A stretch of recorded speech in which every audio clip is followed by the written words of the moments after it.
Magandang tanghali Luzon, Visayas at Mindanao. Narito na ang nagkakaisa at pinakamalawak na pagbabalita. Sa pangunguna ng Presidential Communications Office na kinabibilangan ng Philippine Information Agency, Philippine News Agency, Presidential Broadcast Service, IBC at PTV. Mula sa IBC 13, ako po si Princess Jordan. Ihahatid namin ang mga komprehensibo at mahalagang balita mula sa iba't ibang bahagi ng bansa. Mula naman sa PTV, ako si Alan Francisco. Ito ang Balitang Pambansa.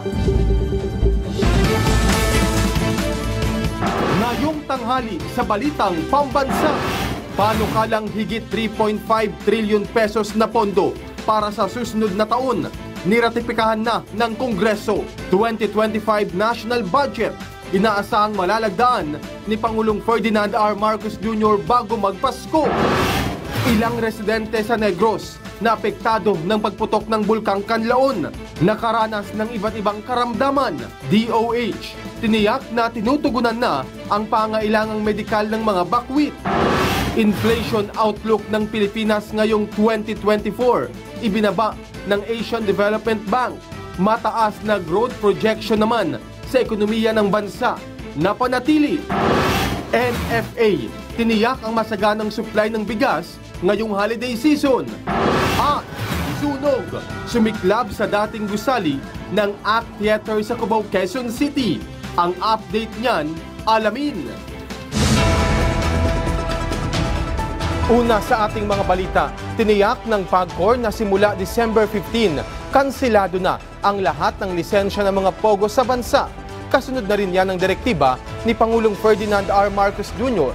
Sa Malacanang press briefing, sinabi ni PAGCOR Chairman Alejandro Tenco na hindi na hihintayin pa ang katapusan ng taon para tuldukan ang operasyon ng mga POGO sa bansa. Sa halip ay mas pabibilisin pa ang pagpuksa sa mga ito.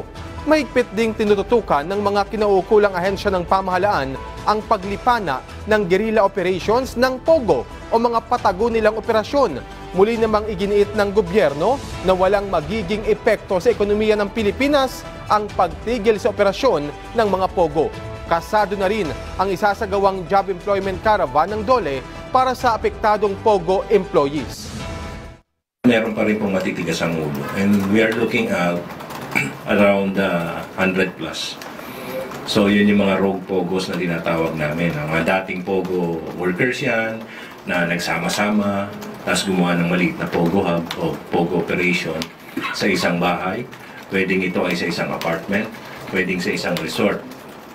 After, sa hotel. Mga abilidad yun di ba? So gagawa ng paraan.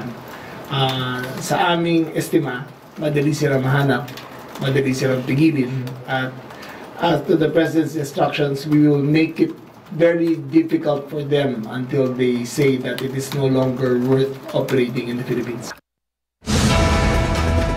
Inaasahang malalagdaan na ni Pangulong Ferdinand R. Marcos Jr. ang panukalang 2025 National Budget bago magpasko. Ito'y matapos ratipikahan ng dalawang kapulungan ng Kongreso ang panukalang pondo. Si Daniel Manalastas ng PTV sa Balitang Pambansa. Niratipikahan na ng dalawang kapulungan ng Kongreso ang panukalang 2025 National Budget. Kaya ibig sabihin, nasa kamay na ni Pangulong Ferdinand R. Marcos Jr. ang susunod na magiging pasya hinggil dito. Inaasahan namang lalagdaan ito ng Presidente bago magpasko. Pero sa pagtatapos ng BICAM report, kinumpirma ng ilang mambabatas na mananatili sa 733 million pesos ang budget para sa Office of the Vice President. Lahat naman tayo, meron tayong wish list na gusto nating mapagbigyan.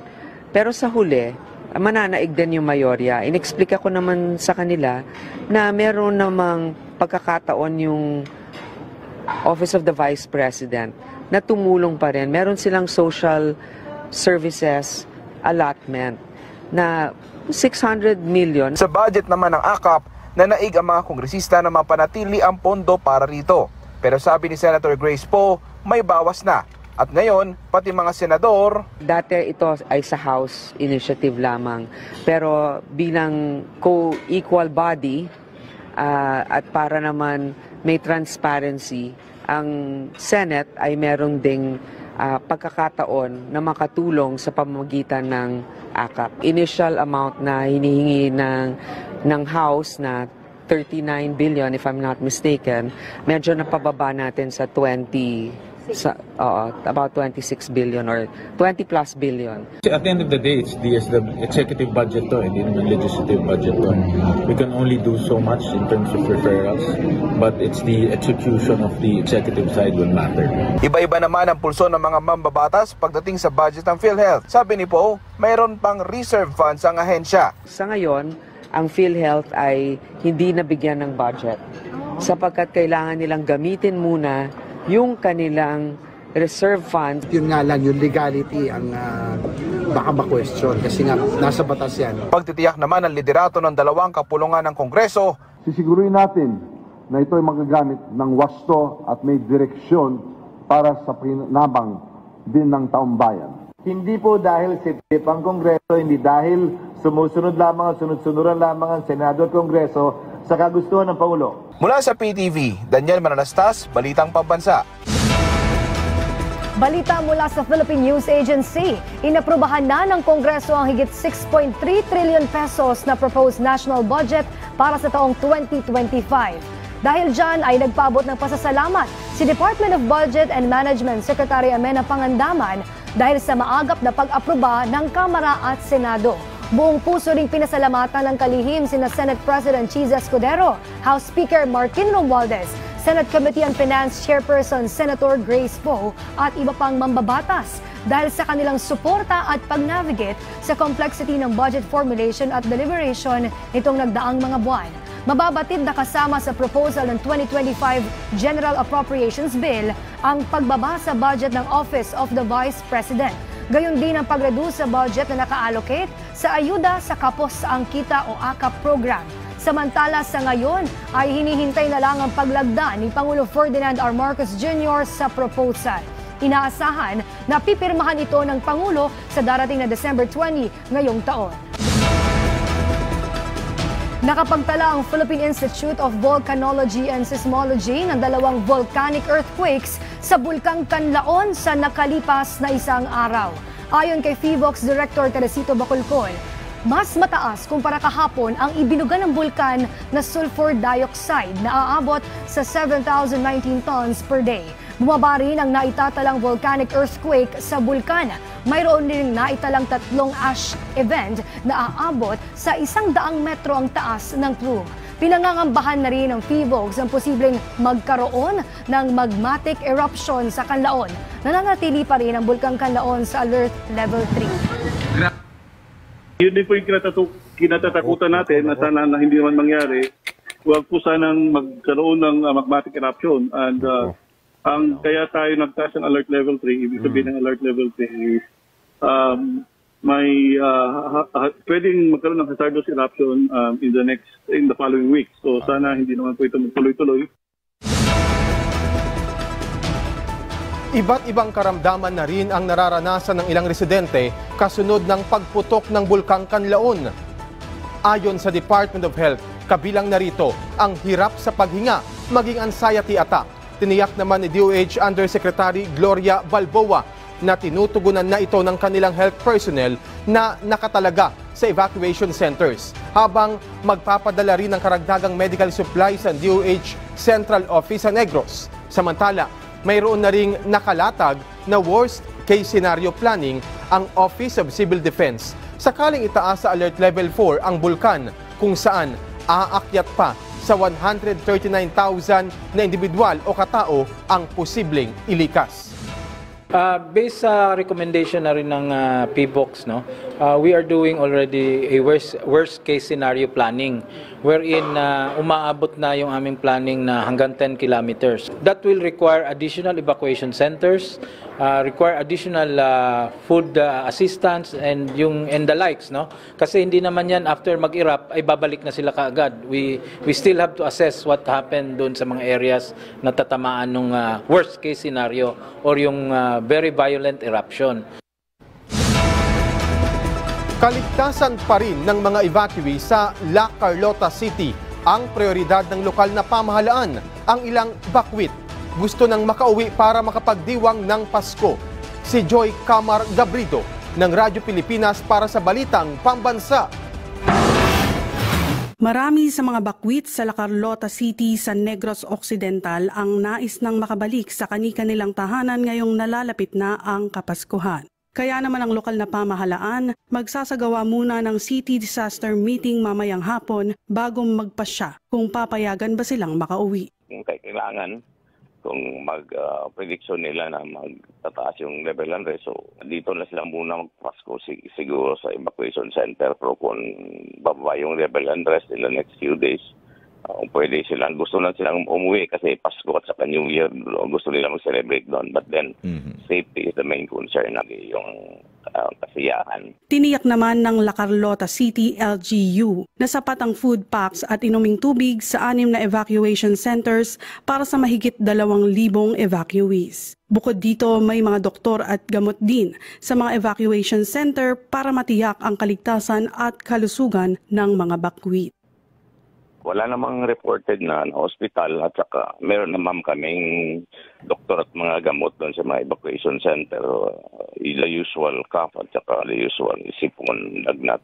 Yun lang kaya naman namin. Meron naman kaming mga gamot doon at saka mga health personnel doon sa Kwan. Wala namang reported na nasawi o na hospital po sa mga evacuees namin. Mula sa PBS Radyo Pilipinas, Joy Camar Gabrido para sa Balitang Pambansa. Naniniwala ang Department of Energy na nasa tamang direksyon ang energy policy na ipinatutupad sa ilalim ng administrasyon ni Pangulong Ferdinand R. Marcos Jr. Ito ay kasunod ng pagiging world number 2 ng Pilipinas bilang most attractive emerging market for renewable energy investment. Sa isang panayam sa Radyo Pilipinas, kinilala ni DOE Undersecretary Rowena ang pagtulong at pagbibigay ng incentives ng gobyerno sa mga renewable energy developers, dahilan para piliin nilang mamuhunan sa Pilipinas. Tiwala rin na opisyal na sa tulong nito ay maaabot ng bansa ang target na 35% na renewable energy intergeneration mix sa taong 2030. Ibig sabihin din nito, dadami yung ating renewable energy generation. Tapos yung objective natin na 35% renewable energy in the generation mix by 2030 ay malamang maa-achieve natin. Ano ibig sabihin nito para sa ating mamamayan? Ang number 1 na importansya ng renewable energy. Kasi renewable nga yan hindi imported yan. Indigenous yan. Kahit magkagera sa ibang bansa, pag may renewable energy tayo, hindi maapektuhan yung presyo ng kuryente natin. Sa balitang nakalap mula sa Philippine News Agency, 2 panukala ang inaprobahan ni Pangulong Ferdinand R. Marcos Jr. na layong mapalakas ang turismo ng bansa. Kabilang sa mga iminungkahi ng Private Sector Advisory Council o PISA, ang paglulunsad ng Shopping Festival Philippines nationwide at pagpapaluwag ng visa at immigration process ngayong holiday season at bagong taon. Ang naturang mungkahi ay magbibigay insentibo sa mga international visitor na pupunta ng Pilipinas na magtutulak para sa mas mataas na paggastos at mas mataas na tourism revenue. Alinsunod ito sa nilagdaan ng Pangulo na RA 12079 o ang Value Added Tax Refund for non-resident tourists kamakailan, kung saan mare-refund ang mga turista ng mga turista ang kanilang VAT sa mga goods na kanilang personal na binili at sa mga accredited retail outlet sa loob ng 60 araw at kung maaabot nila ang minimum transaction requirement na nagkakahalaga ng 3,000 pesos. Samantala, tinataya namang magkakaroon ng 30% increase ang mga large-scale industries at micro, small and medium enterprises o MSMEs mula sa tourist spending ayon sa naturang panukala. Mga legacy projects ni Pangulong Ferdinand R. Marcos Jr. sa Albay, ininspeksyon, serbisyong medikal sa lalawigan, palalakasin pa. Si Nancy Mediavillo ng Radyo Pilipinas Albay sa Balitang Pambansa. Nilibot ni House Appropriations Committee Chairperson Elizalde Co ang legacy projects ni Pangulong Ferdinand R. Marcos Jr. sa lalawigan ng Albay. Kabilang sa mga ininspeksyon ay ang Bicol Hospital Regional Medical Center, na magiging Legacy Specialty Hospital sa Southern Luzon. Ang 20 palapag na pasilidad ay magkakaroon ng mga specialized center para sa puso, kidney, baga at sa mga may sakit na cancer. Ang pagpapalakas sa iba't ibang serbisyo medikal sa Albay ay para gawin world-class ang serbisyo nito sa lalawigan, kung saan tututukan din ang pagsasagawa ng advanced training sa mga health workers sa ibang bansa. Tuloy-tuloy ang ating development, no? Positioning natin is to be a world-class hospital, to be a global hospital. We'll put Albay, we'll put Bicol in the world-class map, in the map of tourism. Ipinagmalaki rin ni Ko ang kauna-unahang Women and Child Care Specialty Center sa Bicol. Sa compound ng pagamutan, nagagamit na rin ang halfway house para sa mga kasama ng mga pasyente. Isa rin sa mga pinuntahan ng kongresista ang Regional Haven for Abused Women and Children na isa ring kanlungan para sa mga inabandunang matatanda. Siyempre maraming mga women, no? Kasi maraming cases tayo sa Bicol lang nare-rape ng sariling magulang, di ba? Then meron din mga abandoned children, kawawa naman yon. Mga elderly, senior citizen, wala rin. Kawawa. Siyempre, to work yung mga anak, and yung mga anak, wala rin panggastos sa So, we have to take care na rin yung mga... Mula sa Radyo Pilipinas, Albay, Nancy Medjabilio, para sa Balitang Pambansa.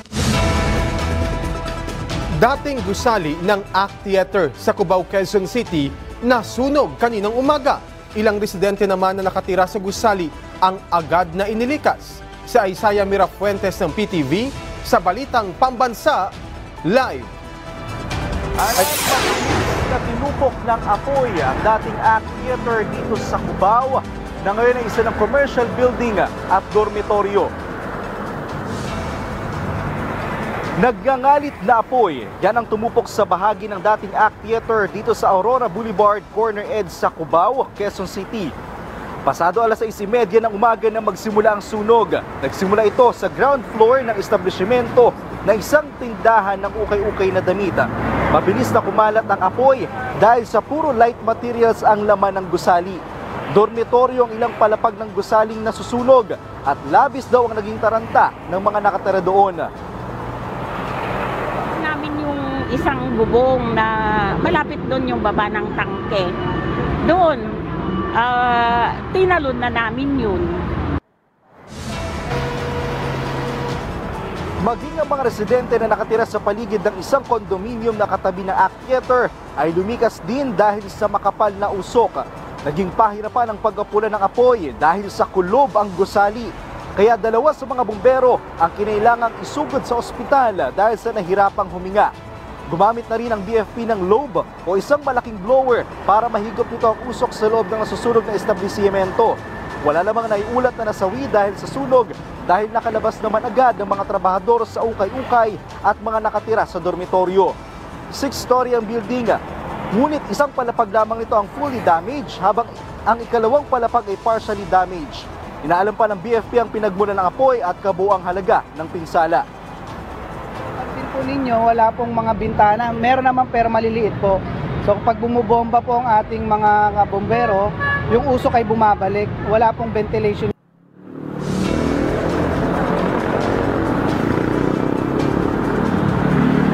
Alan, taong 1965 nang itayo ang ACT Theater at isa nga sa inaalam ng Bureau of Fire Protection ay kung pwede pa ba itong gamitin.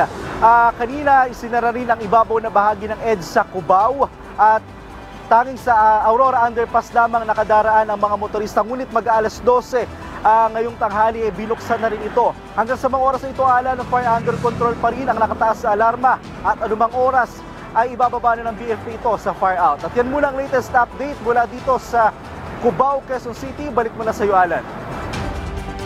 Maraming salamat, Isaiah Mirafuentes. Balitang muli galing sa PNA, pinababa ng Asian Development Bank ang inflation outlook ng Pilipinas ngayong taon. Ayon sa Asian Development Outlook, bumaba sa 3.3% ang inflation rate forecast ng Pilipinas ngayong Disyembre, kumpara sa bilang nitong nakaraang Setyembre na 3.6%.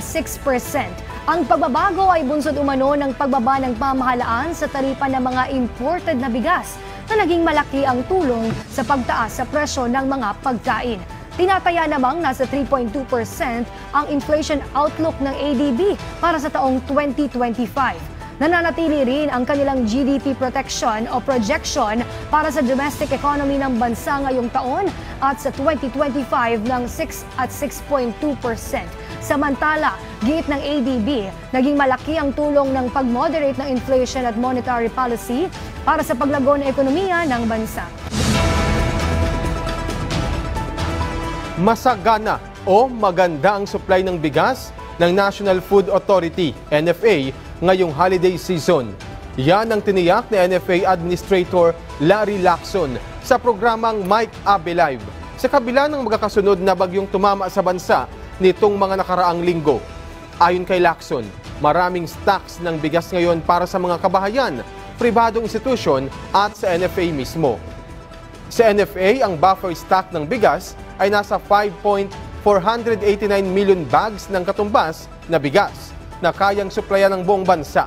Target nila ang nasa 300,000 metric tons na buffer stock ng bigas bago matapos ang taon. May mensahe rin ng opisyal sa mga Pilipinong tumatangkilik ng bigas na ibinebenta sa mga kadiwa store. Sa mga kababayan po natin, no, na alam po natin ang mahal-mahal po ng bigas sa merkado ngayon. Ang NFA po ay patuloy na magsusupply sa mga kadiwa stores natin para mabigyan po tayo ng bigas na sa murang halaga at 29 pesos. So makakaasa po kayo na kami po ay walang sawang tutugon sa aming mandato. Ipinaliwanag ng MWSS kung bakit pinayagan ang hirit na dagdag singil ng water concessionaries. Tiniyak naman ng ahensya na kaakibat ng napipintong taas singil ang mas maayos sa serbisyo at wala nang malalang mangyayaring water interruption. Si Clazel Pardilla ng PTV sa Balitang Pambansa. Clay? Princess, inaprubahan na ng Metropolitan Water Works and Sewerage System Regulatory Office ang taas singil sa tubig ng Maynilad at Manila Water. Epektibo sa buwan ng Enero susunod na taon, magpapatupad ng 5 pesos and 95 centavos na dagdag singil ang Manila Water sa unang quarter ng 2025. Katumbas yan, Princess, ng 24 pesos hanggang 111 pesos sa bill ng mga consumer na gumagamit ng 10 hanggang 30 cubic meters ng tubig kada buwan. Nasa 7 pesos and 32 pesos naman o centavos ang aumento sa singil ng Maynilad. Nangangahulugan niya ng halos 11 hanggang 155 pesos na buwan ng dagdag bayad sa mga gumagamit ng 10 hanggang 30 cubic meters. Princess, ayon sa Maynilad, pinayagan ang taas singil matapos lumobo ang CAPEX o yung capital expenditure ng mga konsesyonaryo na nagpapabuti sa serbisyo ng Maynilad at Manila Water. Kabilang dito ang pagpapalawig sa sewerage coverage na siyang naglilinis ng tubig ng mga bahay at industrial area. Paliwanag pa ng MWSS na titiyak ngayon na walang mangyayaring malalang water service interruptions sa susunod na taon. Samantala, hinihikayat ng ahensya ang mga miyembro ng 4Ps o yung mga pinakamahirap na pamilya na magparehistro sa Lifeline program ng ahensya na kayang magbigay ng nasa 30 hanggang 305 pesos na diskwento sa Lifeline customers ng Maynilad at hanggang 274 pesos na bawas singil sa mga Lifeline consumers ng Manila Water. Yan na muna ang pinakahuling balita. Balik sa iyo, Princess. Maraming salamat, Clazel Pardilla. At dyan po nagtatapos ang 30 minutong ulat sa bawat sulok ng bansa. Samahan nyo kaming muli mamayang alas 6 ng gabi para sa updated at pinalakas pang balitaan mula sa PTV. Ako po si Alan Francisco. Ito ang pinalawak na puwersa sa pangunguna ng Presidential Communications Office, kabilang ang Philippine Information Agency, Philippine News Agency, Presidential Broadcast Service, IBC at PTV. Mula sa IBC 13, ako naman po si Princess Jordan, hatid sa inyo ang komprehensibong paghimay sa mahalagang usapin dito lang sa Balitang Pambansa.